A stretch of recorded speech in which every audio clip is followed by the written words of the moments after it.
ఇది చంద్రబాబు నాయుడు గారు. ఏంటండి మీరు? మిమ్మల్ని వాళ్ళు తెలుగుదేశం పార్టీ వాళ్ళు తెగ ట్రోల్ చేస్తున్నారు. ఎప్పుడు ఇది? ఇది 2019 జనవరి 2వ తేదీ బాలేబాబు పూజ 2019 ఆయన సీఎంగా ఉన్నారు. సీఎంగా ఉన్నారు. ఆయన సీఎంగా ఉన్నారు. నేను చీరాలలో పూజ చేసి నా ట్రూప్ అంతా కలిసి నేను ఆయన దగ్గరికి పోయి రాత్రి 8 గంటలకు ఆయన కలవడానికి వెళ్తే రాత్రి 1:30 వరకు వెయిట్ చేశారు. శ్రీనివాస్ గారు, కేసులో ఇరికిన శ్రీనివాస్ గారు, పిఏ గారు నన్ను రిసీవ్ చేసుకొని నన్ను కూర్చోబెట్టి 1:30కు వచ్చారు నైట్. ఆయన నా దగ్గరికి వచ్చి, క్షమించండి ఇంతసేపు మిమ్మల్ని వెయిట్ చేయించిన, లాస్ట్లో మీరు ఆశీర్వాదం తీసుకుంటే బాగుంటుందని చెప్పడం వల్ల నేను మిమ్మల్ని కూర్చోబెట్టాల్సి వచ్చింది, క్షమించండి అని చెప్తున్న వీడియో అది. క్షమించండి మిమ్మల్ని వెయిట్ చేయించిన అంటే పర్వాలేదు అని చెప్పి దాని తర్వాత ఆయనతో కూర్చొని చాలాసేపు మాట్లాడడం. నెక్స్ట్ టైం గవర్నమెంట్ రాదు, జాగ్రత్తగా ఉండండి, మీరు కారాగార వాసం ఉంది, మీరు జైలుకి వెళ్తారు అని చెప్పిన వీడియోలు. తర్వాత చాలా డిస్కషన్ జరిగింది ఆయనతో.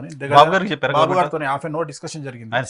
ఆయన సీఎంగా ఉన్నప్పుడే 3 నెలల్లో గవర్నమెంట్ పడిపోతుంది అనగా చెప్పిన. నెక్స్ట్ టైం టఫ్ ఉంటుంది, చాలా జాగ్రత్తగా ఉండాలి మీరు. బట్ ఆయన తీసుకోరు. ఆయన నెగిటివ్ మనం మాట్లాడితే తట్టుకోలేరు. ఆయన పాజిటివ్ తప్ప నెగిటివ్ వర్డ్స్ ఆయనకు రీచ్ కావు. జైలుకి వెళ్తారని కూడా చెప్పారు.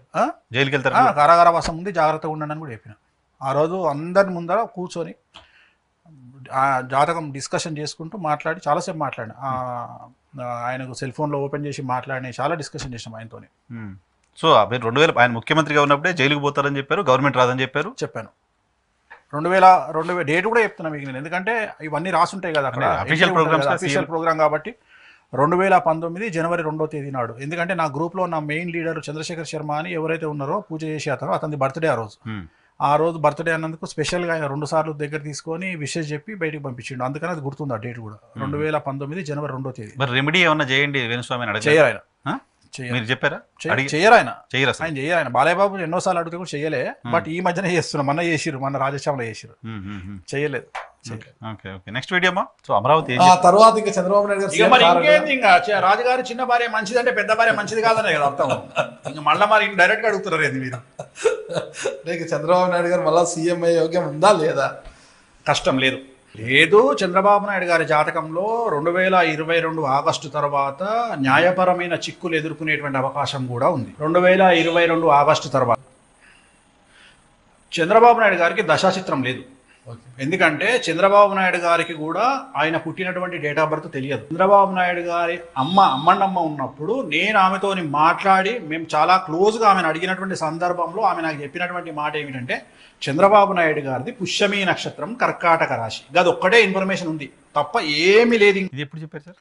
2020లో ఇచ్చిన ఇంటర్వ్యూ అండి ఇది. 2020 అప్పటికి జగన్ గారు సీఎం అయినప్పుడు 2022 తర్వాత చంద్రబాబు నాయుడు గారు జైలుకు పోతారు, కారాగార వాసం ఉంది, కేసులు అయితే అని చెప్పిన. 2020లో చెప్పా. 22 తర్వాత సమస్యలు వస్తాయని 20లోనే చెప్పా. 22 తర్వాత సమస్యలు వస్తాయని చెప్పిన. ఆ మాటకు వస్తే అసలు 2019లో చంద్రబాబు నాయుడు గారికి చెప్పారు కదా మీరు? ఆయనకే చెప్పా. బట్ ఇది 2020లో చెప్పింది, 22లో ఇది జరగబోతుంది, బ్యాడ్ టైము అని చెప్పింది. రెండోది 24లో సీఎం అయ్యే అవకాశం కూడా లేదు అని చెప్పింది. దీంట్లోనే చెప్పారు. అది అన్నారు కదా ఆయన, యోగం లేదు అంటే ఇక ఆయన లైఫ్ లో సీఎం కాకపోవచ్చు అని చెప్పిన. నేను అడిగేది 2019 లాస్ట్ 19కి, 2019 తర్వాత మళ్ళీ చంద్రబాబు నాయుడు గారు సీఎం అయ్యే అవకాశం ఇంకా లేనట్టే అని చెప్పిన. అదే. సో ఇది కూడా ప్రిడిక్షన్ మనం పర్ఫెక్ట్ గానే చూడాలి కదా. జైలుకి వెళ్ళారు కదా, సీఎం అవుతారో లేదా నెక్స్ట్ ఎలక్షన్ తర్వాత తెలుస్తుంది. నెక్స్ట్ మంత్ తెలుస్తుంది. ఓకే, ఇందులో ఇది జైలుకి వెళ్ళారని చెప్పడాన్ని మనం పాజిటివ్ గానే తీసుకోవాలి.